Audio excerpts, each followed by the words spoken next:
This video is going to show you exactly how to nail the intensity of sub-threshold workouts every single time. And you're going to learn how to start running these workouts by feel. Yeah, baby, yeah! Because I've got the one and only Sota as a special guest today. He's going to go into a little bit of the science behind it, but also keep it very practical as well. We discuss how to use things like pace, heart rate, breathing, the torque test, power, recovery, reps in reserve, motivation levels, all of that stuff to really hone in on the intensity of these workouts to make sure you get the most out of them no matter how fast or slow you are. It's a bit of a long video because Sota gave us so much gold. I didn't want to cut too much of it out, but I've put chapters in so you can skip around as needed. You're in for a treat. This is a banging video. You're going to learn a lot. Enjoy. All right, well, Sota, thanks so much for coming on the channel. Guys, if you don't know who Sota is, there's a link in the description. Definitely check out his channel. He's got some really good stuff on there. I've been a fan of his for a while. So Sota's a running coach and you're focusing on ultras at the moment. Is that right? Yeah, I tend to switch between the two quite a lot because I enjoy a bit of every distance, but I feel like every time I do an ultra marathon and then not have a good race, I feel like I want to go back to the 5K and work on that before getting back to it, because they all kind of feed into each other, which I'm sure we might touch on later when we talk about threshold. Awesome. Well, we're going to dive straight into it. So I wanted to start with a bit of a bigger picture look at the thing. So before we get into the nitty gritty of how to nail the intensity of these sub-threshold sessions, like what are we actually trying to do? Because correct me if I'm wrong, but I think a lot of people think in terms of paces and that's all they think, but the paces are going to change depending on the duration of the reps, the intensity, the recovery, and all that stuff. So in my mind, I always say that the goal is a physiological state rather than a pace or a heart rate. And we use all those things just as surrogates to try and achieve this state. Is that correct? The first thing I want to talk about in regards to like defining threshold is obviously a lot of people think in binary terms like fast or slow. Like when you hear about the 80-20 rule, people just think there's easy running and then there's hard running, and they forget like that there's this intensity in the middle. So in like a 5-zone system, zone 3, the upper end is threshold, the lower end is aerobic threshold. So again, let me try and rephrase that. The upper end of threshold is more defined as maximal lactate steady state, or LT2, or second lactate threshold. There's a lot of names for it. And the bottom end of zone 3 is what you want to talk about today, which is like sub-threshold, sub-T, first lactate threshold, aerobic threshold. Again, there's so many names for it, which makes it confusing, but we'll probably refer to it as LT1, which is the lower end of threshold, and LT2, which is the higher end. And we'll define what that actually is a bit later on in terms of lactate and looking at the graph. In terms of LT2, that's like trying to raise the bar of the red line. So we want to be able to run at a faster intensity for longer without redlining. That's kind of what it is in simple terms. Whereas LT1 is more like definitely kind of lower intensity, and we're working more in that aerobic system, getting that huge base and engine so that we don't have to rely as much on the other energy systems. But that's kind of the overview, and we can go into more detail on anything you want. Was my assumption about the goal not really being pace, but more of a state, like staying within that LT1 and LT2? Is that kind of the overall goal? Yeah, for sure, because I think we can go into why when we talk about the difference between continuous tempos and threshold intervals, because you'll notice that a lot of elite runners nowadays are doing threshold intervals as opposed to like these long tempo runs. And that's actually because lactate takes a while to, rise. So it's not worth doing like a 60-minute tempo and then, spending the first 30, 40 minutes getting towards threshold and then only actually being at threshold in the last 20 minutes. That's not good bang for your buck. So people have realized that running a little bit faster, doing these shorter intervals, allows your lactate to rise a bit quicker and spend more time at threshold overall, even though you're doing smaller chunks of it with like short rest in between. But that seems to be the most effective way to do it. But that obviously means that you shouldn't be running as slow as you would for a 60-minute tempo if you're only doing 400 meter threshold reps. Like they're going to be way quicker, but you're still going to be working the same physiologically. And also at the end of the day, you're going to be spending more time at threshold in that physiological state that you were talking about. It seems that there are specific adaptations that happen within this. I mean, that's why they call it a sweet spot, right? This certain zone, this state of being. There are specific adaptations. Now, are those adaptations only accessible in that zone, or is it just that it's the most efficient use of time? Yeah, I mean, it's an interesting one. I feel like with running and different intensities, it's more, you should think of it more as this intensity works more on this, and then, you know, another intensity works more on this, where it's not like you're doing only this and nothing else, because, you know, it's always a spectrum. And like I said initially when I first talked about threshold at the start of this, like, we need to stop thinking in terms of, you know, binary terms. It's not always an on or off thing. You're working a little bit of everything, but with certain intensities, you're working a little bit more specifically, but you're still working on everything else. Like, it's not that when you're doing LT2 work, you're not working on your base at all. You're still getting a little bit of everything, but there's just more of a focus on a particular type. And in terms of physiological state, I think you're right, because stuff like heart rate, there's a lot of factors that can affect that in the immediate term and stuff like that. Like, even if a dog starts chasing you in the middle of a threshold workout, like, your heart rate's going to suddenly spike, but that doesn't actually mean you're going like completely all out suddenly. And that doesn't mean your lactate also goes up quickly. It depends how long you're getting chased by the dog for, but yeah, there's a lot to it, and it can get pretty confusing as well. And even I get confused sometimes, but I'll talk a bit more about the differences between feel, heart rate, and pace and lactate later on. Once we uncover a bit more, Yeah, I think, I mean, that's a really good segue. So you mentioned, you know, certain things can happen to elevate your heart rate, but that doesn't necessarily mean that you've stuffed up the session. So, I mean, that's probably a good point to dive in to start talking about, okay, so we want to stay in this state where, you know, all this good stuff, capillarization, aerobic engine, all this stuff's happening. We want to stay there. How do we know? How do we know we're there? Because, like, this morning I noticed, I was filming some of my reps to use in this video, and as I was talking, heart rate, you know, increased pretty significantly, but I know that I haven't screwed up the session. It just, my heart rate was higher. Because heart rate seems to be one that people are really familiar with. I've certainly got the most questions about heart rate. So yeah, perhaps we can talk now a bit about how to gauge this intensity. Yeah, for sure. So interestingly, I'm not anti-heart rate, but I'm not really a heart rate person in terms of my training. I don't look at it too much. And the main reason is because, first of all, a lot of these watches, they kind of use this formula of 220 minus your age to get your max heart rate. And then from that, they work out, you know, this percent of your max heart rate is your LT1, this percent of your max heart rate is LT2.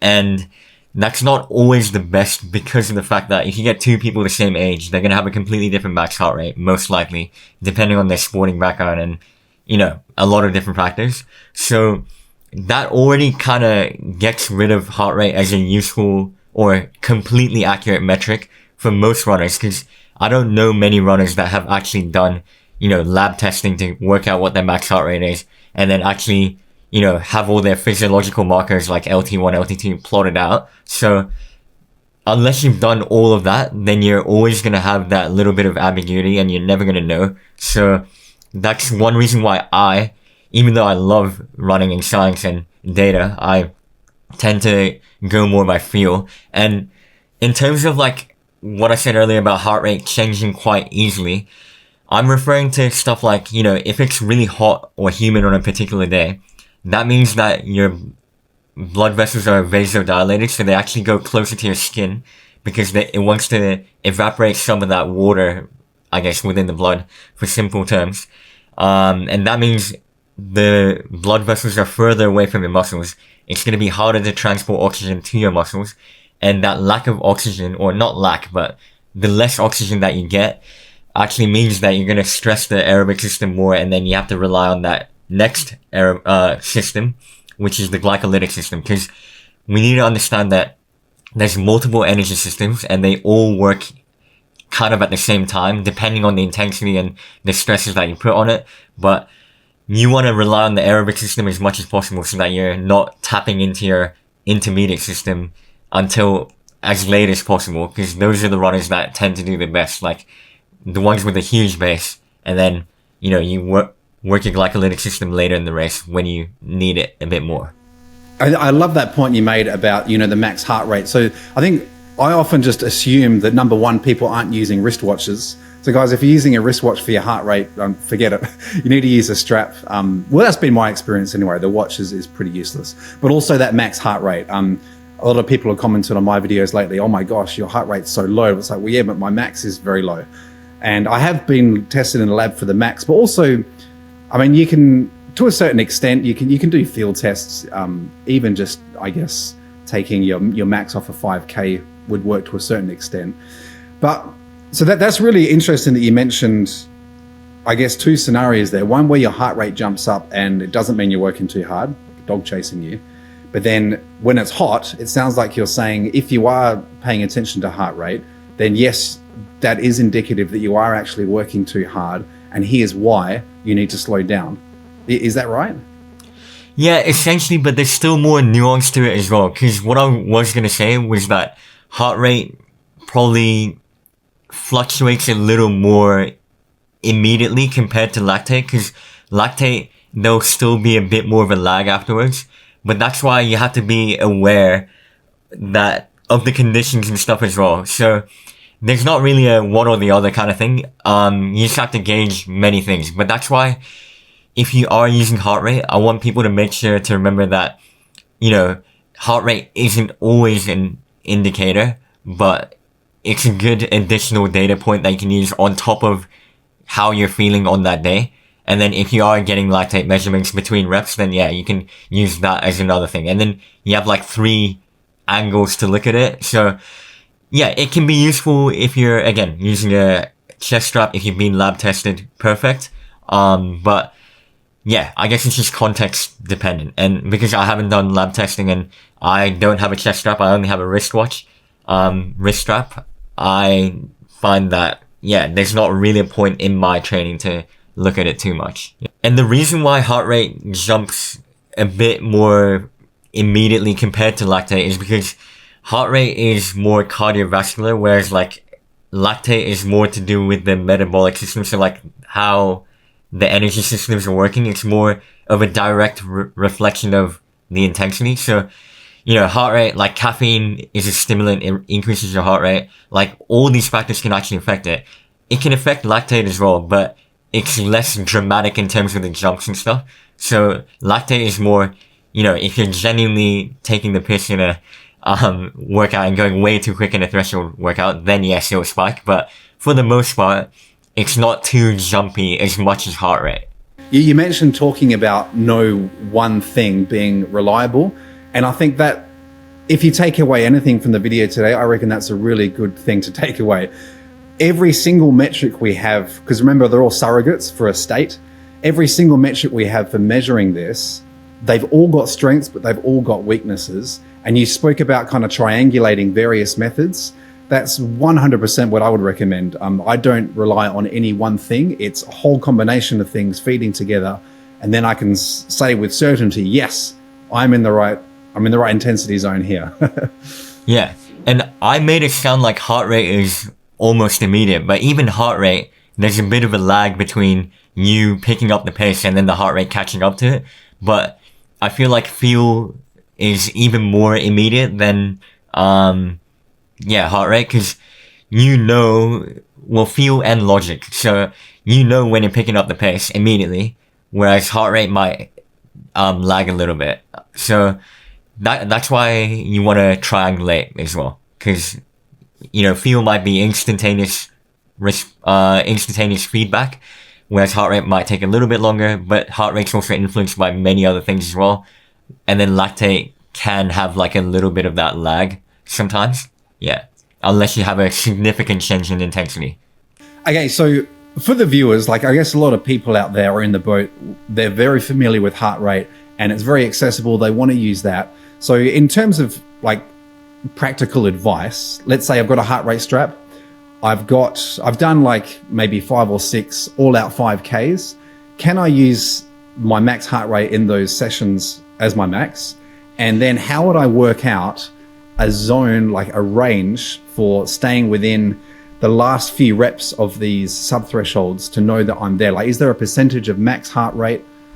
So the first question regarding can you use like your max heart rate from 5K, I think I've heard from like this exercise scientist that it's good to do like a 4-minute all out, and then you get like the max heart rate from that or something, like, cause that's more shorter shorter time frame, way higher intensity than a 5K. That's what I would recommend. And yeah, a 5K, you might hit it at the end if you paced it well and you're like genuinely working hard and you haven't like had a huge blow up in the second half kind of thing, because not everyone's the best at pacing a 5K. And it takes a few tries to get it right as well. I know you're really good because I saw your recent video where you negative split and ran a PB, I think. Yeah. That was really good pacing. I don't do that every time. Yeah, I don't do that every time either. But, yeah, and then in terms of like what percentage of your max heart rate kind of thing, again, I'm still a little skeptical, but I think I do hear people talking about how LT1 is more like 60-70% of your max heart rate, and then LT2 more like 85-90, or maybe even 80, and I guess more closer to 90 if you're well trained and you're closer to, you know, elite, sub-elite kind of thing. You can hold a higher heart rate for longer because of the physiological adaptations that you've already had, which is beneficial for you. So yeah, there's still a bit of that nuance, so I don't like giving too specific numbers, but yeah, the other thing is even cardiac drift, like later in the workout, if you haven't paused in between the reps or whatever, and if you do like a jog recovery, it's inevitable that your heart rate is going to be a little skewed higher compared to someone that like stands in between the threshold reps. So that's why there's like too much nuance to it. So yeah, I can't give like a blanket answer for everyone. Yeah, because heart rate does take a while to come up. So for instance, this morning I did a 10x3 minute, and this is where knowing your body and just experience really comes into it, I think, because obviously that first rep, it's only 3 minutes long. Like my max heart rate was, I think, 142. It would have been a huge mistake to panic then and just go way harder on the next rep, because I know from experience that there's just going to be a gradual increase. And sure enough, by the end of the 10th rep today, it was absolutely bang on where I know it's right.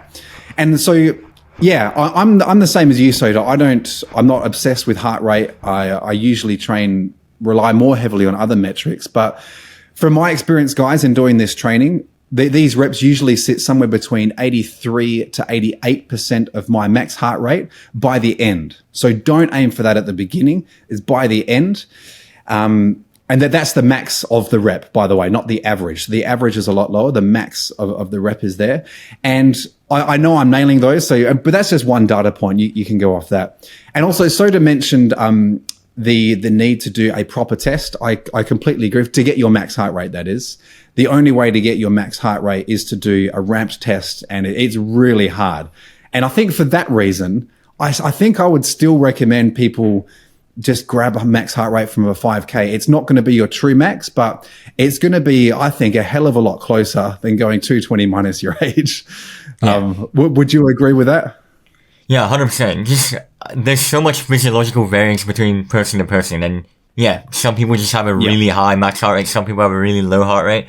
I think I'm on the lower end of max heart rate as well, which means I struggle a bit more with the super high intensity stuff. So even though I think my 5K is okay, I feel like I struggle a bit more with the really high intensity stuff. I like holding a medium heart rate for a longer amount of time, and I think that's where my strengths lie, which is why I seem to perform a bit better in ultramarathons usually. I'm glad you mentioned max heart rate within the rep, because when you look at a rep in a workout, it does take time for that heart rate to go up. So especially when I do workouts like 16 by 400 meters, 400 meters is a very short amount of time, and it's not enough time for your heart rate to actually go up. So that's another scenario where heart rate becomes a bit less important because the rep isn't long enough to actually get a good idea of it. So that's where feel comes in, and it's more important. And in a world where more people are doing threshold intervals instead of continuous tempos, it becomes so much more important to dial in the feel. And we can talk about, you know, what reps in reserve and stuff we're aiming for. But yeah, if you are still looking at your heart rate in these shorter repetitions for threshold, you need to look at the max heart rate within that rep and not the average of that whole rep. Because again, if you have 400 meters, you're probably not even going to reach anything close to what you're meant to be at threshold, right? So yeah, it's an important thing to remember. Yeah, that's probably enough on heart rate. So pace is obviously another really common one. So we don't really need to explain it, and people know what pace is. And, there are plenty of calculators. I'll link to a really good one for this for this sub-threshold training in the description. But I guess it gives you a range of about 10 seconds per K, which is a wide range. So perhaps we could just talk a little bit about when pace is good and when it's not good to use. Yeah, for sure. And I'm sure like all the viewers and yourself are already, kind of aware on where this applies. But if you have like a hillier rep, or if you are on different terrain, like if the rep has a bit of concrete, a bit of grass, and a bit of everything, I guess, you need to stop focusing on pace as much. Even stuff like having to weave through people. And if we're talking about a 400 meter threshold rep, that's not a long period of time. Even having one corner versus no corners and just straight line between two reps, that's going to affect it. So you need to think with logic on how these factors influence your rep pace and stuff.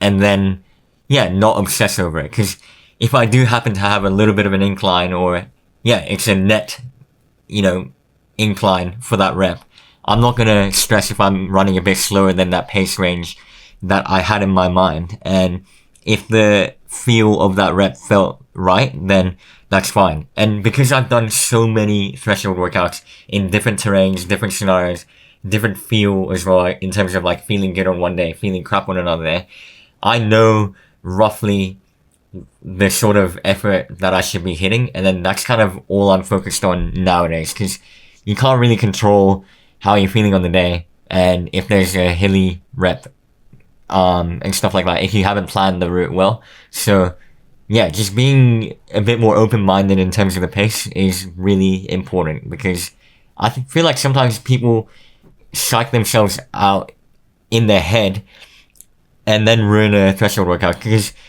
threshold is again a state, and you kind of want to be in a calm mental state as well. It's not meant to be like a hammer the session sort of vibe. It's meant to be a let's get this done as easy as possible. So you need to remember that as well. And if you're in a marathon scenario, same thing. Like if you stress a lot, you're actually using a lot of the carb storage by having a lot of brain activity. So there's a lot to it. Yeah, no, it's a really good point you make about the mental thing. I've noticed since I've been relying more on feel and intuition, it feels easier. Like I actually do notice when I'm more relaxed. I mean, it's more fun. It's just better in every way. And so with this stuff with pace, I guess it's very obvious, right? Like if you're running up a hill, it's going to be slower. Well, no kidding. But it really does take a mental shift to, and that's why I keep coming back to it. The goal isn't a pace. I don't feel I need to beat my last pace or hit a certain pace every time. It's to get into this state. And I reckon a lot of people really fail to consider or fail to understand how much weather affects it as well. And one really good example is, some of the major marathons we've had lately, like Berlin, which was a while ago now. The weather was perfect and it was raining PBs. Everyone was just smashing everything. Contrast that with London. Everyone was blowing up. Like if you look at the science and the calculators of how heat and humidity affects or should affect you, and how long you can go, it's really big. And I reckon people don't take that seriously because they become obsessed with pace. But the weather, in my experience, really does affect performance. And I don't think a lot of people understand just what a factor that is. Yeah, and another thing people don't talk about much in terms of weather is the dew point. So a lot of people talk about relative humidity, but there's a metric called dew point, which is more of an indicator of what or how the humidity will affect you. Because humidity can change based on the temperature, because it's something to do with, heat expanding the water vapor and whatever. But that's why you want to look at dew point, because dew point is an absolute measure of how humid it kind of feels. So there's actually tables that you can search online on how, this particular dew point will have this effect on your race and that sort of thing. So next time you have a race or a workout and you want to work out whether you need to dial it back or not, you should look at the dew point on top of the temperature. So if it's hot and a high dew point, then you really want to dial it back because you'll probably feel worse than normal anyway. Pace is great, but so long as you use a wide range and don't get too obsessed with it, be prepared for it to adjust, and don't feel bad about that. If we could bunch the next few metrics that I like to use for gauging intensity together, because I think they're all related. So I've got RPE, rate of perceived exertion, breathing, and torque test. For me, these are kind of all clumped together with, real-time feedback of just how am I feeling, what is happening to my body. Can you talk a little bit to that? Yeah, we can start with breathing. So some people may have heard of VT1 and VT2 before. So this is referring to ventilatory rate. And the good thing is that VT1 and LT1 sit really close to each other on most lab tests. So we kind of know that if you hit LT1, you're probably hitting VT1 at roughly the same period. Might have a little bit of a shift in either direction, but yeah, in general, very, very close together.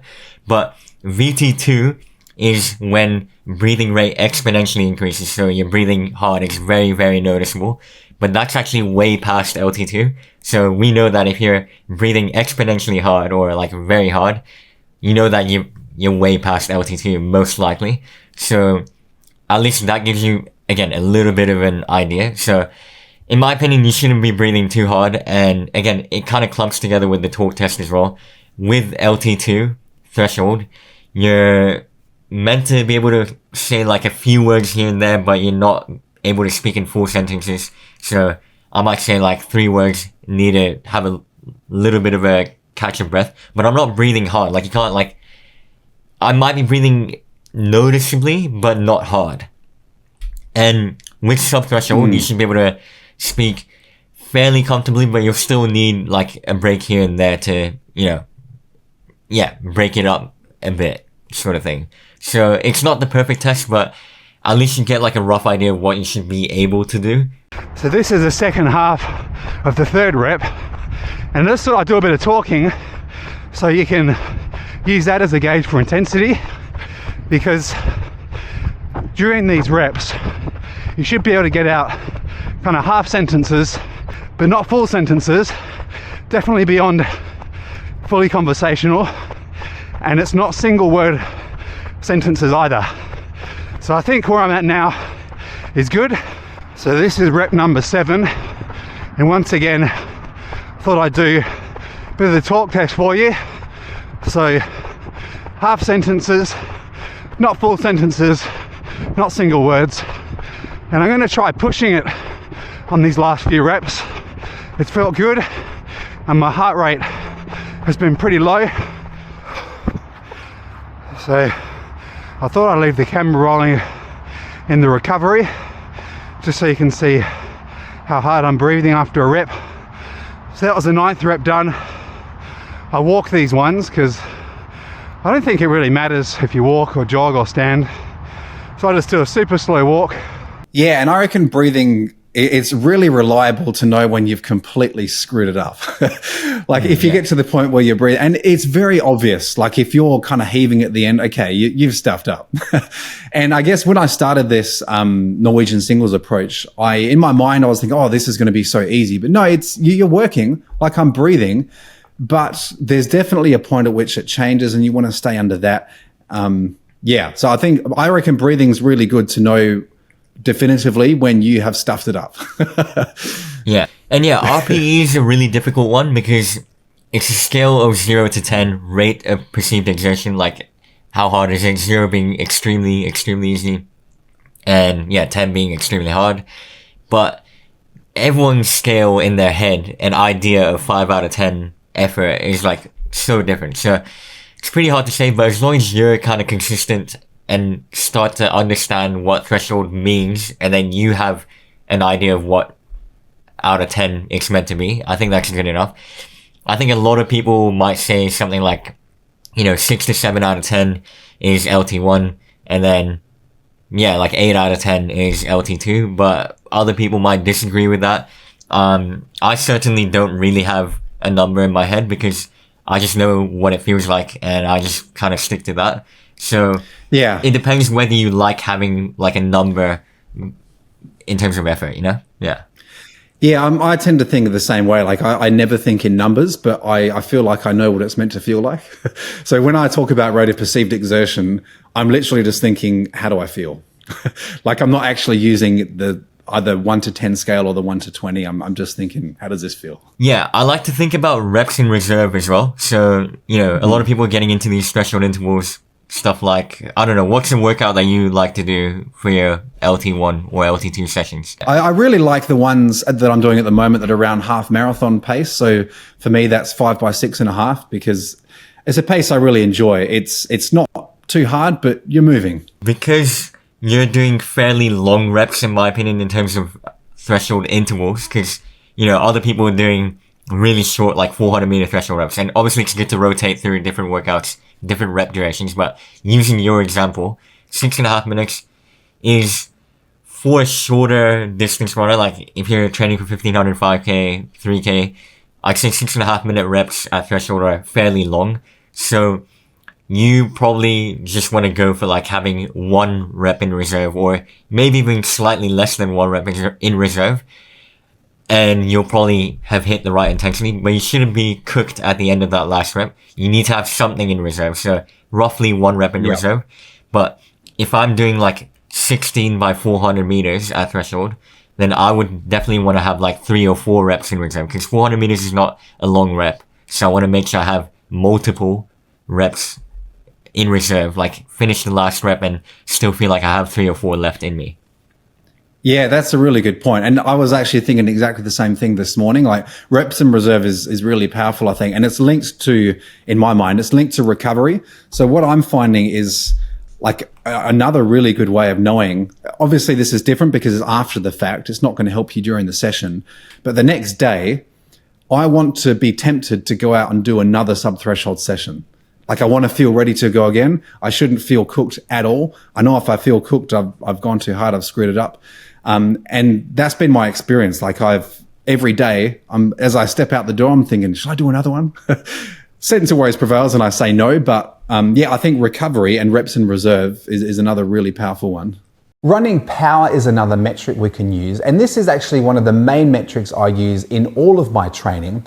So this section is only applicable for people who use the Stride foot pod. If you're using another device to get your running power, it won't apply to you because unfortunately there's no agreed upon way of calculating running power. So this is only for Stride users. I'm not going to go too much into how power works, but if you'd like to see a video like that, put it in the comments below and I'll make a separate video. But for now, all we need to do is know 2 things. Firstly, you need a valid estimated critical power, or FTP. And once you've got that, all you need to do is stay within these power ranges for each of the sessions. Now, as I was making this video, Steve Palladino actually released some marathon training plans using the Norwegian Singles approach. And I was very pleased to discover that the power ranges he'd come up with were exactly the same as the ones that I'd come up with. So that was nice. Running power is in theory a really good way of gauging the intensity because it's a very accurate predictor of when our bodies change from the heavy to severe exercise domains, which is what we really want to know in these workouts. But take the readings that Stride gives with a grain of salt. They advertise it as being this instrument of precision, but my experience is that it really isn't. There's a lot of algorithms, there's a lot of guesswork, there's a lot of assumptions going on. It's still really useful, clearly, because I still use it as my main thing, but I'm definitely still looking at pace and heart rate. And I think the variance comes in the way they calculate air power and when the wind picks up, because it makes some assumptions about the wind resistance of your body and how big you are and the hills and all this stuff. So take it with a grain of salt, but if you stay within those ranges and don't get too obsessed with changes like watt by watt, it's still a really good thing to use, I think. So it's good. We've explored like quite a few bits of metric that we can implement to the training, and then being holistic about the training, having all these data points and perspectives will help you work out what sort of effort you should be running. And that's how you get that state that you're talking about. Yeah, that's right. And I think a lot of people, they get scared or put off by, the advice of threshold efforts are best run by feel. And I guess I can speak to this because I'm a beginner. I'm learning this. You've just got to trust yourself. Like, all these metrics are really good to get you in that zone. And then once you've done it a few times, just trust, because it honestly is so much better. Like, for instance, because you're actually robbing yourself of gains, I think, if you get too tied down on the numbers. We'll talk a bit about this in a moment, but my fitness is just going nuts at the moment. And if I'm fixated on paces, I'm going to be actually missing out a lot. Like this morning I was running and Sota, this morning, exactly the same session, I was doing 10 seconds per K faster than just 6 weeks ago. And it felt exactly the same. Heart rate numbers were identical. 6 weeks, 10 seconds per K faster. To be honest, I'd be happy with that progress in a year, let alone 6 weeks. And if I was fixated on these paces that I'd calculated, my fitness is changing so quickly at the moment, then I just wouldn't be actually getting into that sub-threshold state. I'd be taking it too easy. I'm glad you talked about the difference between 6 weeks as well, because another important thing to remember is that week to week, you're not going to feel the differences in threshold. But when you look long term, you want to look at linear trends. That's when you notice that you can run faster with less effort, sort of thing. So you don't want to fixate week to week. Let's make sure we're getting faster, because you might have a bad week in between those 6 weeks. So when you look at the bigger picture, you might be progressing over time, but you might have had a few down weeks as well where you didn't have as ideal of a workout. And if you look bigger picture, you'll just get way further than obsessing each week. You're just going to add a bit more stress to yourself. You might even burn out and then not be able to run long term because you'll just lose motivation. It might not even be a physiological thing that holds you back. You're just too mentally obsessed. Yeah. I guess it's just about having the confidence to not become divorced from the numbers, but not be so married to them. Use them for what they are. They're a help, but you don't have to completely rely on it. Trust your instincts is what I'm learning, because our bodies, they're actually so powerful and give us the best feedback. Your body is the ultimate, even though it's not a set number, it's not objective, it's not scary. And I guess certain personality types are more drawn to wanting those fixed numbers. But as I'm learning, guys, just learn to trust your body, use these metrics to know you're in the right zone, and you'll never look back, I promise. And to add on that, 10 average workouts consecutively over 10 weeks is way better than 2 really good ones and then 1. Yes. Oh, and then, burning out with motivation. Yeah. That's one thing that used to cripple me, is wanting to be perfect every single time. I've got to nail every single workout. But someone mentioned an analogy to me about hitting the dartboard and not the bullseye every time. If you're just hitting that dartboard week in, week out, you're going to be progressing all the way. So it doesn't matter because people get terrified. Well, I got terrified. Oh no, what if I left a bit out there? It doesn't matter. It's far better to leave a bit out there than overcook it with this style of training, if you're going for the high volumes that we are. I think that's a really good point. Just consistency and looking at trends rather than workout to workout, I've found is also really important. Yeah, 100%. And the last thing I want to touch on in regards to this is that when you look at events from 5K all the way up to the marathon, it's definitely very, very, very aerobic. And when we're training, threshold, we're working at one of the higher ends of the aerobic system, right? Stressing it quite a lot. And you need to be aerobically strong to be able to perform well. Velocity at threshold is a very good indicator of who's going to win a race, especially when you look at the Olympics of 5K, 10K and the marathon. Usually the person that can run the fastest pace at threshold will be winning the race. So it's a huge factor that you need to think about when you are doing 5K to marathon training. Because even when you go all the way down to 800 meters, that's still 70% aerobic, apparently, the race. So you still it's need to have a amazing, huge aerobic base for an 800 meters. So it just goes to show how important it is to have a strong base and threshold when you're doing marathon training. I guess 2 other questions I had, which we can probably clump together. What are some common mistakes you see in people attempting these sub-threshold sessions?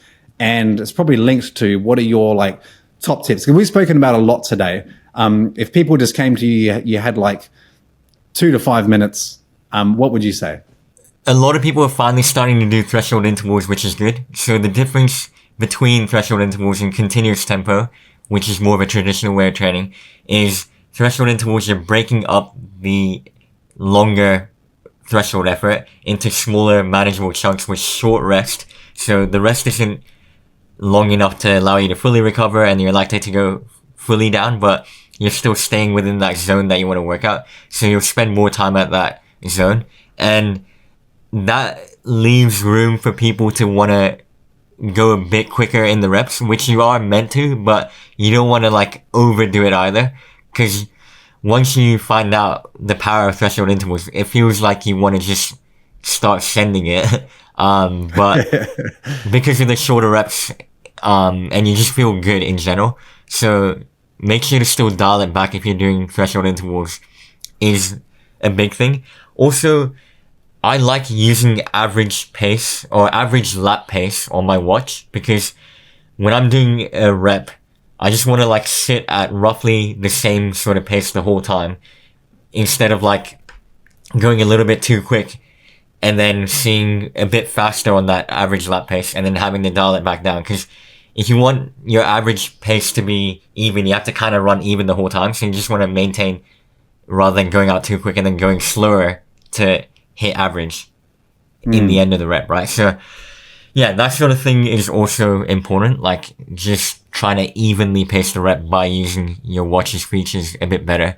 Because current pace is more, it fluctuates a bit more, right? And it's not always the most accurate either. So average pace, important.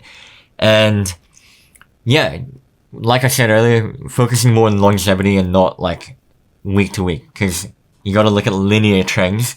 And if you week in, week out do the right thing, which is finishing these threshold workouts with something left in you, you're going to see a lot of benefit in 10 weeks time, sort of thing. So Sota mentioned a bit about how breaking it up into intervals is really useful. And guys, I know Sota's got loads of videos on threshold on his channel, so check those out. They're really good. One in particular that I saw of yours, he's got this graphic that explains it really well of you actually spend more time in threshold breaking it up into intervals rather than having these big, long, continuous ones. Anyway, go watch that. But one thing I want to say, so we've touched on all this stuff on how to gauge that we're in this right zone. But one thing I've been wondering is, like, I mean, I know why it's so effective to a certain extent, but I guess I just want to say, what is happening to me? Because I guess personally, a year I've slogged my guts out and made no progress. And I mentioned before the progress I've made in 6 weeks, which really isn't a long time, just made huge gains. And this isn't recovering fitness that I previously had, which I think is always faster. This is like new territory. I mentioned before these reps, I'm doing 10 seconds per K faster. Like, what is happening? It seems like every week my paces are just increasing for exactly the same effort. What is going on? I think this is the classic example of someone coming from like I'm not saying you are, but it's similar to someone coming from like a track background, doing a lot of like fast track sessions as a kid. Maybe you've done that as well, or like other sports where it's quite explosive. Nah? Okay. Yeah, well, at least in your training in the past, you've been hammering it. So that has kind of increased their top end speed. And then what a lot of people don't do is like try and get that threshold close to that that top end speed. Cause that's the ceiling, or VO2 max is kind of the aerobic ceiling, I would say. And you want to get your threshold as close as you can to that. But a lot of people only do speed and you have that huge ceiling, but that sweet spot is so low, but you're raising that sweet spot way higher finally. And you might notice that you are getting a lot of fitness right now, but you might hit a plateau again. And that's when you know that you might want to work on that speed again, raise that roof even more so that you have more space to improve your threshold. But because you've been hammering the workouts for a while, you're now reaping the benefits of actually doing the right threshold training and raising that sweet spot. Yeah, so it doesn't take as long for you to red line now, and you're just running quicker as a result of that. The focus with threshold is on volume, not pace and stuff. So as long as you're doing more volume at that sweet spot effort, you're gonna improve a lot. And once you don't improve, that's when you want to, you know, trickle in a bit of speed here and there. But you actually don't need as much speed as some people think, because speed sessions aren't really sustainable year round. So I try and like really trickle it in. So I do like 5 by 100, very, very short workout sometimes with full recovery in between the 100 meters. But I use that as a way to trickle in the speed and then, try and keep that ceiling moving up as well when I feel like I'm plateauing. So that's one other thing I like to do. But yeah, as a general rule, an elite runner has their threshold and VO2 max kind of crammed near the ceiling, whereas a beginner runner, it's like all spread apart a bit more. But that actually means on the lower end, your base is really small. So you want to actually improve that base and try and push all those physiological markers, LT1, LT2, VO2 max, top and speed. We want to cram that near the top, because the best runners, that's basically what's happening to their physiology. Yeah, I've noticed that there's basically no, like they don't have like a zone 2. It's just, it's crazy. Well, thanks so much, Sota, for coming on the channel. Really appreciate it. So guys, subscribe to Sota's channel, Instagram, Strava, all that stuff. You won't be disappointed. Thank you so much, Sota. And finally, I just wanted to say there's no need to overcomplicate this. We've spoken about a lot of things in this video. And yes, there's a sense in which there are some very complex scientific things going on under the hood, but it's also incredibly easy. Just get a recent all-out 5K time, work out your paces and go from there. You figure it out as you go along. It really doesn't have to be rocket science. Just go and run the workouts and I'm sure that you're going to see huge gains just like I am over the last few weeks. Thanks for watching. I'll see you in the next one.